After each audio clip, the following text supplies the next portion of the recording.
Welcome to Stoked, the podcast that helps adventure elopement photographers hit six figures and beyond in their businesses without hustling on social media. I'm your host, Megan McPhail, a former burnt-out emergency veterinarian that quit my hard-earned career to become an elopement photographer. Now I'm living a life I absolutely love, full of travel, adventure, and financial abundance, and I am hell-bent on helping you do the same. Are you ready to start booking out your calendar with dream couples in breathtaking locations and feeling genuinely stoked about your elopement photography business, life, and bank account? Then let's dive into this week's episode. Hey, it's your host, Megan McPhail, and today's episode, we have a special guest. Her name is Gabriella Hotzel. She is a destination elopement photographer that's based in Las Vegas, but works all over the West. And we have a really important topic that we want to talk to you about today that we will get into. But first, welcome to the podcast, Gabriella. Yay! I'm so glad to be here. I'm excited to chat. I'm so excited you're here. And it's been a while since we've talked. Gabriella was one of my OG members of the Elopement Photographer Mastermind. And she's an amazing artist. She's even popped in a few times to cover our photo critique sessions. And we had great feedback from that. We had great feedback from your Elopement Con talk. So yeah, it's great to have you on the podcast and catch up.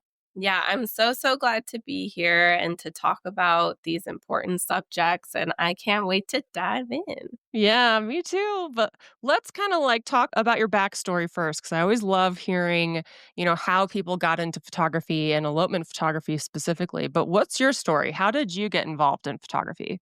Yeah, so my parents, I would say they love the outdoors, but they don't love it like I think a lot of us elopement photographers love it. They love to look at it, but they're not hikers, they're not campers, they're not those people. But when I was a little kid, I had a semi-big family and they really made an effort. They really tried to get us outside and see the world in the best way that they could show us. And I know that for them, national parks was just the thing they felt that, hey, our kids will love this experience. So one of my earliest memories was going to Yellowstone National Park. I was maybe about 6 years old. And my dad brought the family camcorder, very 90s, very flip out screen, all the good stuff.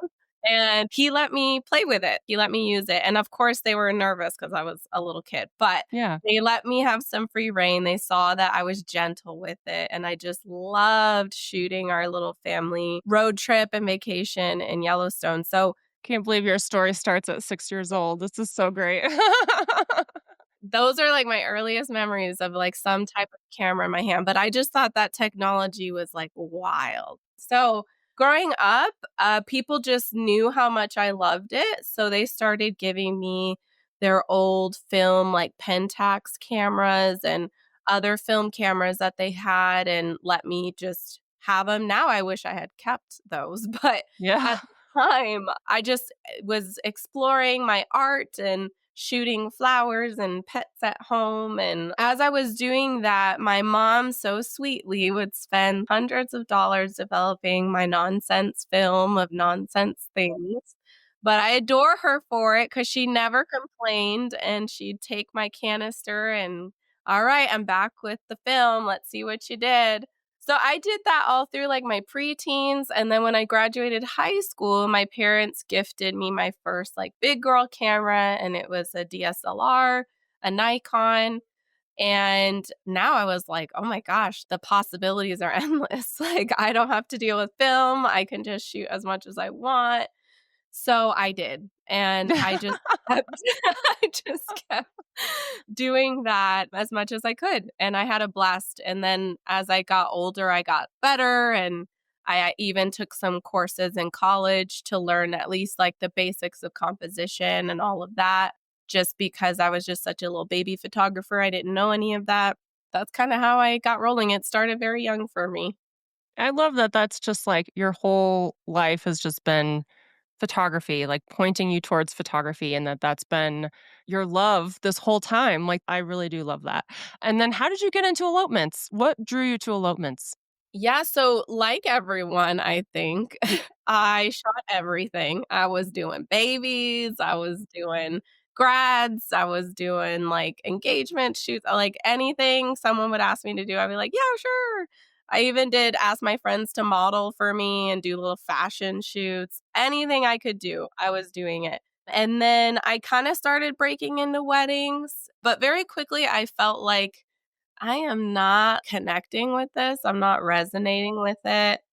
I honestly was sort of doing it because it made more money than the other things I was doing. And I just kept going and doing these weddings. But I remember like sitting there as the drunk, uncle gave some speech or whatever and thinking, like, this is not my scene. I mean, I love and I loved that part of it, but I just was having a hard time connecting with my couples too, because it would be like I just show up on the day and it'd Right. be like, I'm shooting this important day and I know like nothing about you. I don't know. That's my 2 cents on it. That was Yeah. my experience. I know Right. a lot of wedding photographers are so hands-on these days, but at the time, that's how it was for me. So, I had this couple reach out, I think it was 2021, I think was the year, I forget.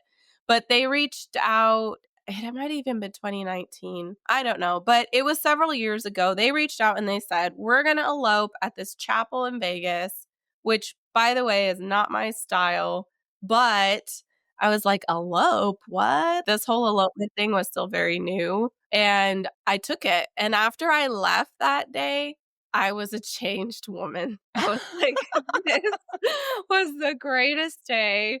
I was so close with my little sweet couple, and we went to, like, 7 Magic Mountains out in the desert and also did the little chapel Yeah. thing. The guest count was so tiny compared to what I was used to seeing, and it was just the greatest day, the best experience, and literally that day after, I said, "I don't think I'm gonna shoot another wedding again." I love it. Yeah, I mean, so many of us can relate to that where, yeah, you're just not aligned with weddings. You've gotten into it because of the money and because you love love. But yeah, and then you experience something, or maybe you don't even experience it, but you just see it on Instagram and you're like, that's what I know I should be doing. And that's so funny how, like, yeah, I remember you always saying, like, I live in Vegas, but I'm not Little Whitechapel, like elopements. No. But it's funny that that was, like, your first experience and that that was such a game changer for you. That's so cool. It's kind of ironic now, but looking back, but yeah. Yeah, because now you shoot, I mean, all over the place. We were just talking about it before we started recording. It's like Death Valley, Joshua Tree, Sedona, Zion, Washington, Oregon, Montana, like, all over the place. Yep, the West is the best. I love it. That's cheesy, I know, but I love it. Yeah, and you're so great at capturing desert landscapes, I just have to say, like, it's really stunning, and that's why we had you do photo critiques because 'cause you're such an artist at what you do, which is amazing. But what we're really talking about today is how, yes, elopement photography is basically the best job in the world, right? But I also wanna talk about how friggin' important our job is and how important photography is. And Gabriella has a sad story to share about that before we kind of get into more about like our why and why we should take our job so seriously. But yeah, go ahead and share your story, Gabriella. Yeah, so I met this amazing couple, Anna and Michael, and they did, like any other couple, filled out my contact form, reached out. But within the like, tell me more about you type of section, they sort of briefly shared that Michael, the groom, had been fighting stage 4 cancer, and this was kind of a fairly new diagnosis. And they wanted to get married fairly quickly. So they were apologizing that everything might be kind of rushed. And I just thought, oh, wow, oh my goodness. So I replied, and gratefully, they booked a call with me. I was so excited. And as I got to chat with them, they shared more about that story, and it's a sad story. I think any type of cancer story is a sad one. They had a lot of aspirations and dreams about what they were going to do as a couple and their plans. And once he got this diagnosis, so many things changed. But one thing they had shared with me is they wanted to get married in, like, from the point they called to the date was about a month. And they were doing that because he was gonna have major surgery the month following, and they felt like this was the best timing-wise where he would feel good and look healthy, and the two of them would be happy before maybe things got harder and all of that kind of stuff. So I totally understood. And with a little hustle, we were able to get it all planned, their dream day. So the day of, they were just so inspiring to me all the way up to the day because they were so positive and they were so ready to fight this and be a team about it. And I remember thinking going into their day, like, this is a big job, bigger than I'm normally prepared for, because I recognize that every shot I take today might be some of the last good images that they have together and that they have of him and him with these very intimate group of loved ones that they had that day. That sat with me before the day and it sat with me on the day. Every single shot, I thought to myself, like, this is going to be significant to them at some point in time. And their day was perfect. They had perfect weather. Nobody cried. Everyone really tried to make it positive, Yeah. and any tears were more like happy, like so in love tears, but not sad about Michael's situation.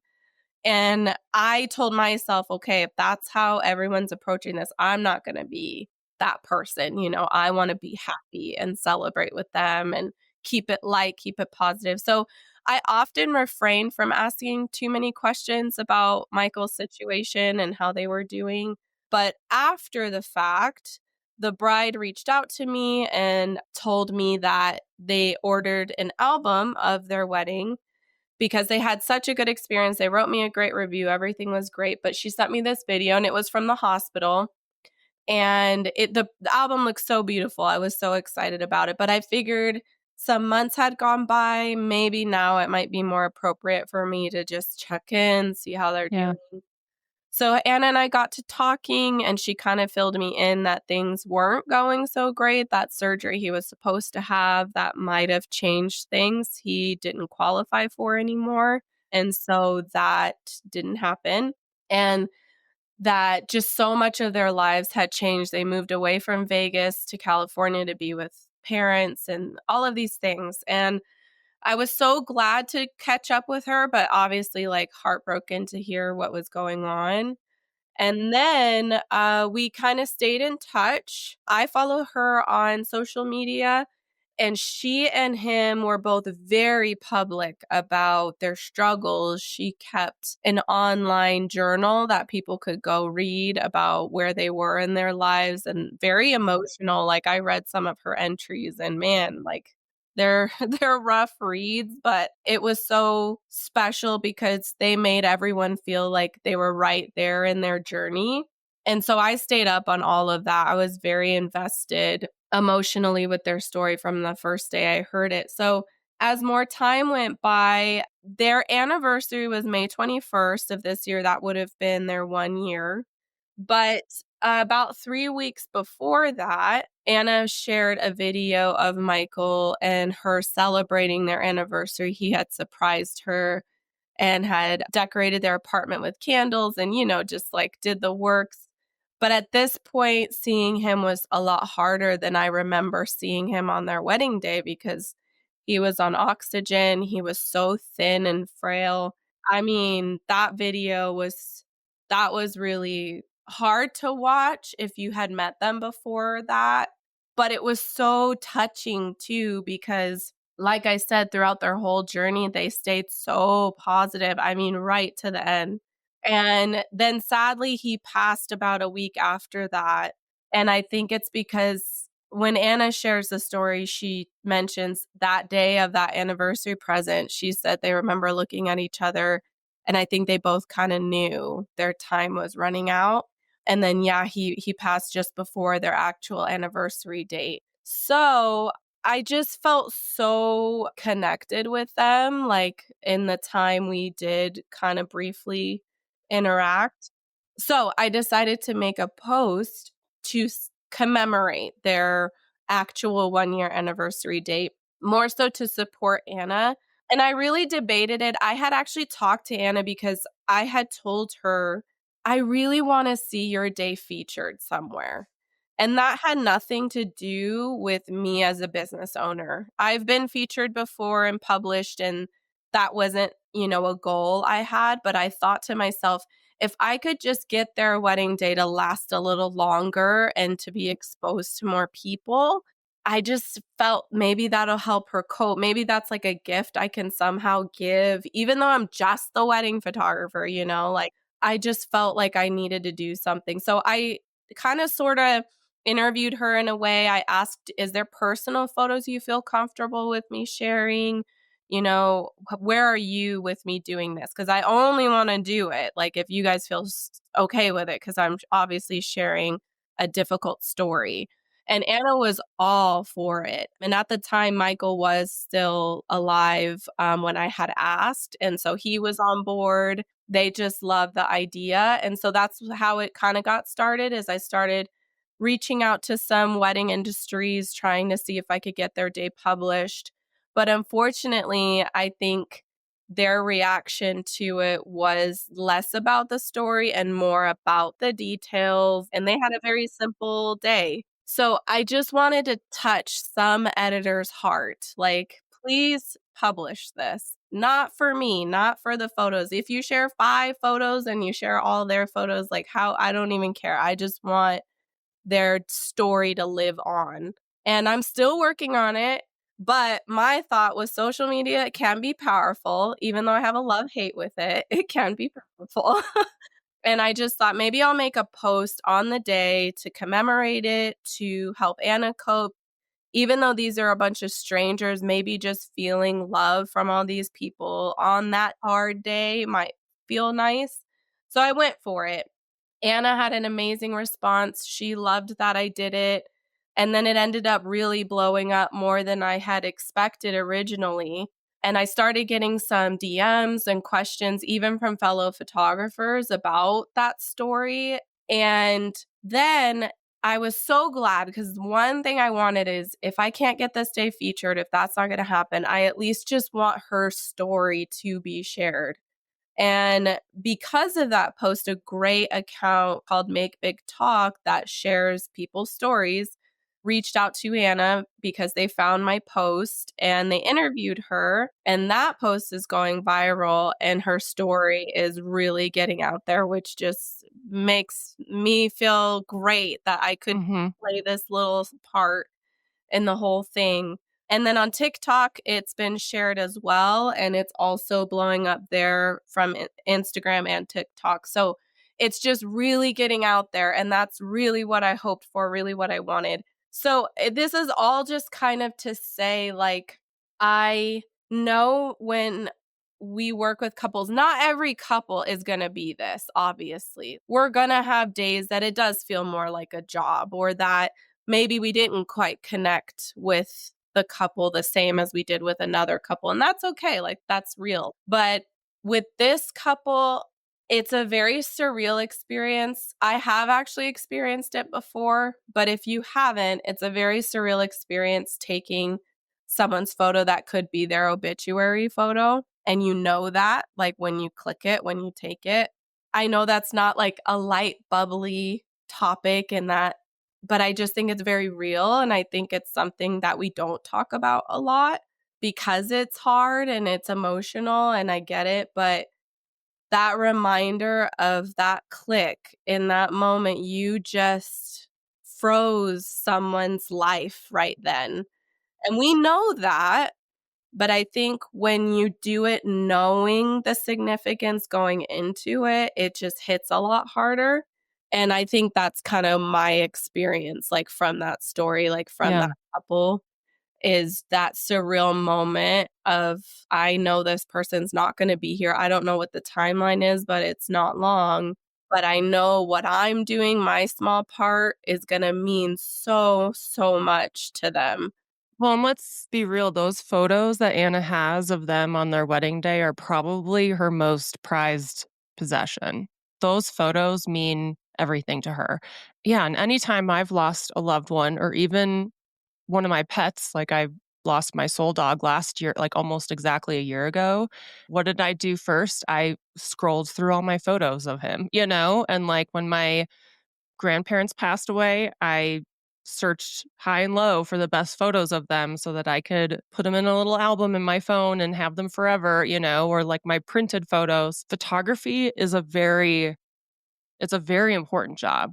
Yeah. And the photos people have, whether they're on their iPhone or printed or in the cloud or from a really nice camera or from an iPhone or from a flip phone 20 years ago or whatever, our photos are the most important things we have.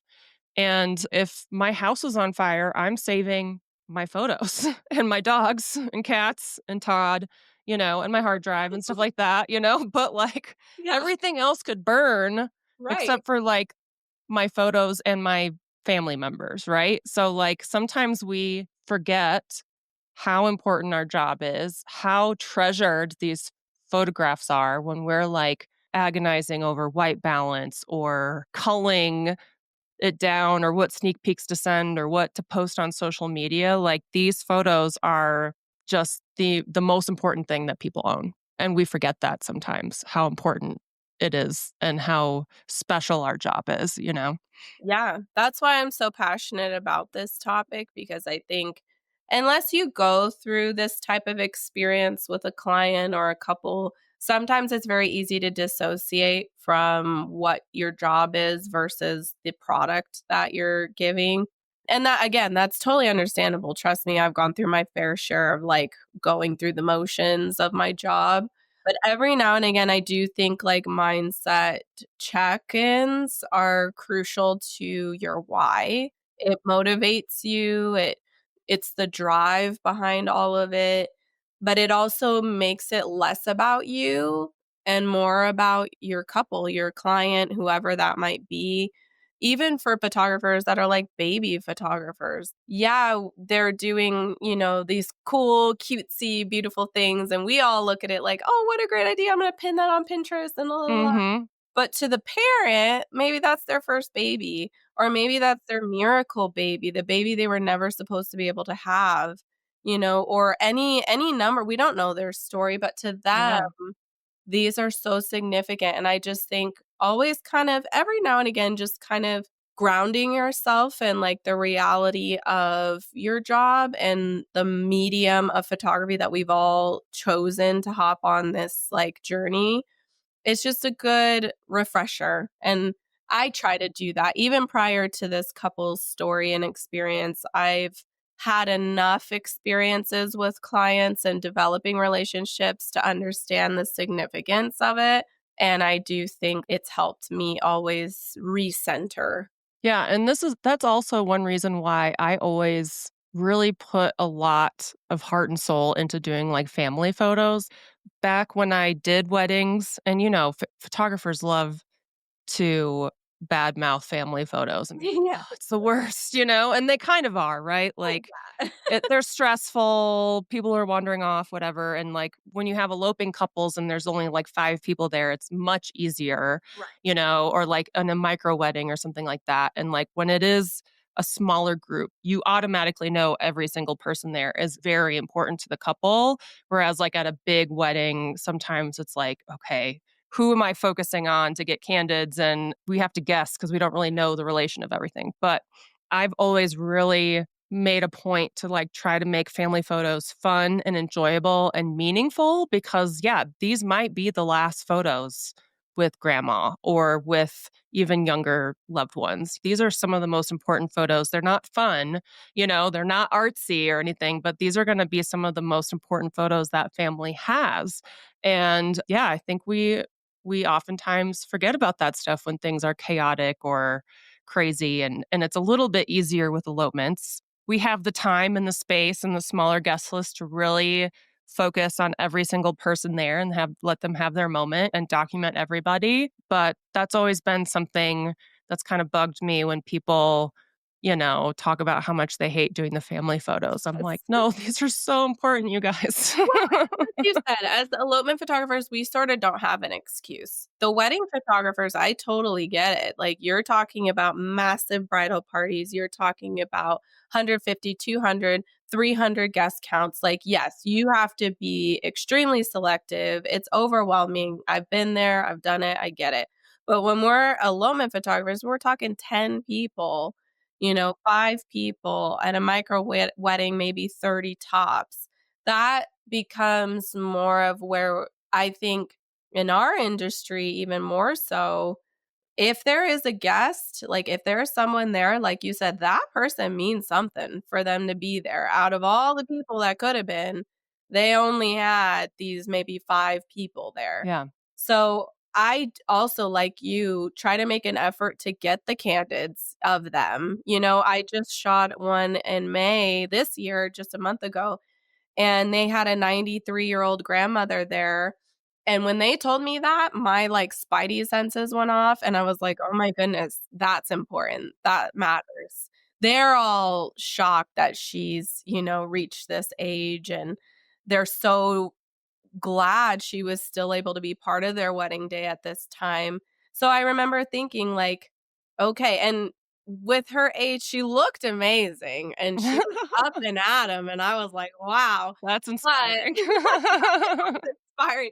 But at the same time, she wasn't, the most mobile, and it's not like I could pose her in all these positions because she was a little more old school and not big, not super smiley, but I still thought, you know what? Her grandmother helped her put her granddaughter's bracelet on, Mhm. and we were able to get the family group photos. I got a candid during the ceremony of her watching her granddaughter. Those things were in the back of my mind because I Yeah. thought it's not always about me, these wedding days. It sometimes is because I am a business owner and I do have to think about the blog I'm gonna make and the social media posts I gotta do and the Yeah. website update. I have to think about that, but I also have to check in and ask myself, am I still making this about them? Because it should be about them. And when there is room for it, I should be making room for those shots that matter to them. I'm not probably going to post them. I am probably not going to use them, but boy, do they matter to them. I know, like, I even at dinner went around and just took shots of the dinner table. There's only like 10 people there. And I just kind of went around and, "Hey, can I get a quick picture with you guys?" And you guys, and the bride actually made a point to grab me really quick and say, "Thank you. Thank you for doing that." Because it's so easy to just focus on the couple. But I know in her mind, she was like, "These people are here." And I'm just so glad she thought to go around and get a picture of each of them because they all matter to me. Yeah. I just can't help but think about how at my first wedding, it was small. It was like 30, 40 people or something. And my grandmother made it there from the East Coast, and my grandfather made it from New Mexico, and they were older. And I don't have any photos of them from that day. Like the photographers didn't get my grandma looking at me during the ceremony or whatever. And like, it's kind of like it's my past wedding, So like the only photos of them are the family photos, which I'm not gonna put up, but like a cute photo of us together would have meant a lot to me because they're both gone Yeah. now. And yeah, I think that really bugged me that I don't have any photos of them really at my wedding except for the family photos. And so I think yeah, us as elopement photographers, we're helping people really plan these meaningful days. And if there are any guests, they are very important guests. And, a lot of times our timelines are not stressful, they're not rushed. Right. So there's really no reason why we can't take extra steps to truly include these folks in photos. And then, obviously we're going to focus a lot on the bride and groom or brides and grooms. Sure, exactly. People getting married, they're going to get all the attention. But yeah, just remembering that these photos, how incredibly important they are. And yeah, we aren't solving world hunger as photographers. But our jobs are incredibly important. And again, the photos that we take for people are probably their most cherished things that they own, period, besides living, breathing creatures. like, like what would mean more to you than like I can't think of a single thing that means more to me than the photos I have of my loved ones and my pets and chickens and stuff like Yeah, that. you know, like well, yeah, and that's the thing is, like, I just there's so much focus, I think, and I get it. I'm not saying any of this in this sort of, like, "You're wrong for feeling this way or thinking this way." No, because I've been there, we've all been there. But there is a lot of focus, whether you're a new business owner or you've been at it, but maybe business is slow, so you're feeling pressure. Whatever the case may be, there's kind of sometimes this underlying theme of I got to do this for my business and I got to make money in my business and it's like mhm, that rut can cause us to completely disconnect from the job. In fact, my bride, that same bride with the elderly grandmother, she told me a story while we were, out shooting and I just happened to have the couple. She's like, "You've been so great today." And she's like, "To be honest, I was a little worried, not because of you, but because my sister-in-law she just had her wedding and the photographer was so rude and he was bossy and he told them what shots they could have and shots they couldn't and then the thing that really got me was after he delivered their gallery because they had a very big expensive traditional Armenian wedding. He, after leaving, was like, "Oh, these people have money." This is at least what they told me, their mhm. assumption. And so he withheld their gallery and upcharged them to get their photos back. And I was like, that is insane. They said it was just crazy. Like he was holding their images hostage because he felt he could get more money out of them. And the thing was, is they spent everything they had to do this wedding because they Yeah. wanted the big traditional wedding. So they didn't have the funds like he thought, Mhm. be upcharged because they are thinking I already paid my photographer. But like that kind of stuff, it gives me the ick. Oh, big time. I'm, like, disgusted right now. Exactly. Like I hated hearing that for her poor sister-in-law.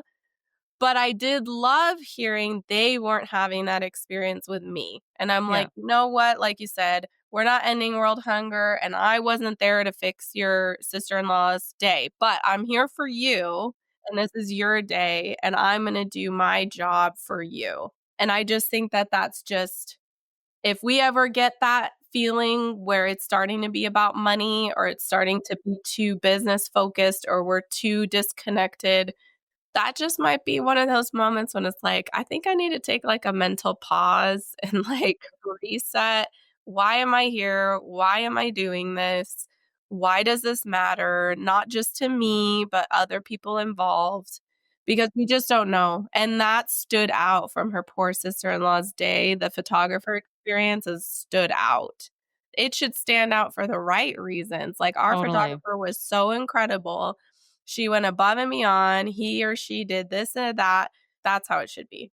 Absolutely, yeah, and I think that it can be mutually beneficial for us as business owners and for the couples. Because, like, if we care so much about the couples and, like, we really focus on our why and we do the right things with the right energy, our business will be successful, our couples will feel that, they will love us, we'll love our job more, like, it's very beneficial, whereas if you're like that one guy where this is just, like, a job and you seem like you're resenting it and it's about the money, that's not a happy existence for anybody. I guarantee that guy's not having a good time in his business if he's trying No. to extort more money from people. Right. So, like the more we tap into this feeling about how important it is what we do and how much we help our couples, it's going to serve us well too. So, yeah, I'm so glad that we were able to talk about this today. And so, I want to know, Gabriella, where can people find you? And then where can people find Anna too if they want to continue kind of like following her story? Because I know that she's been very active about sharing this whole process of losing her husband and everything they've been through. It seems like she's putting her heart out there, but probably Yes. could also use the support?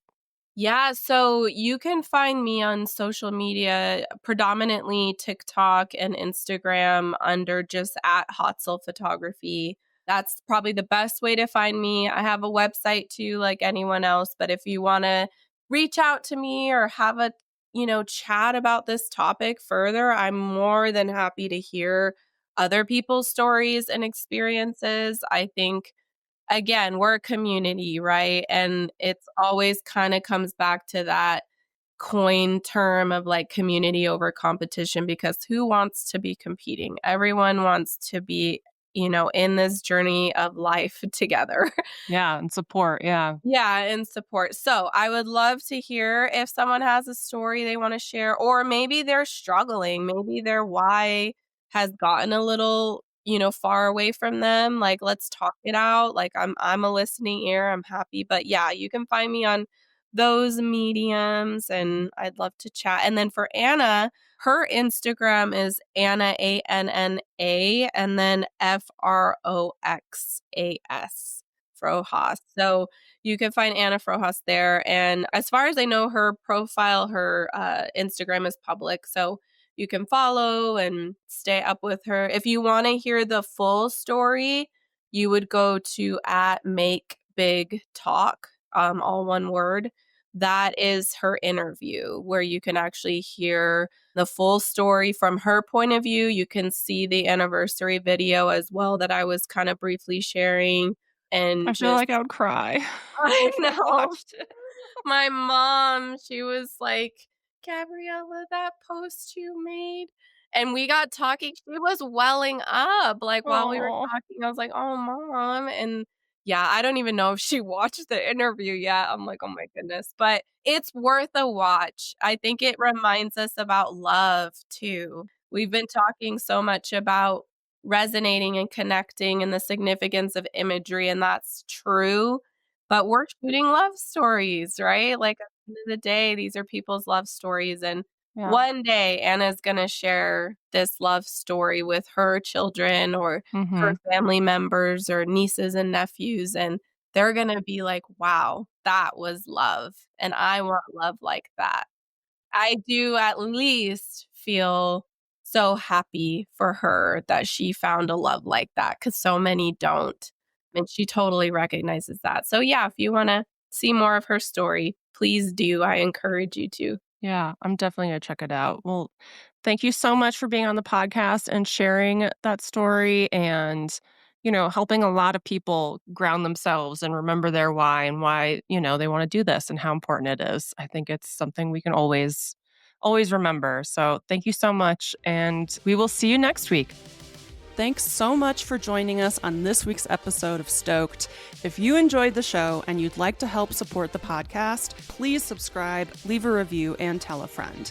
If you're looking for more inspiring elopement photography content, check us out on Instagram at Megan McPhail. And if you'd like to hear more about my business coaching and how I can personally help you hit six figures as an elopement photographer, then check out my website at www.meganmcphail.com.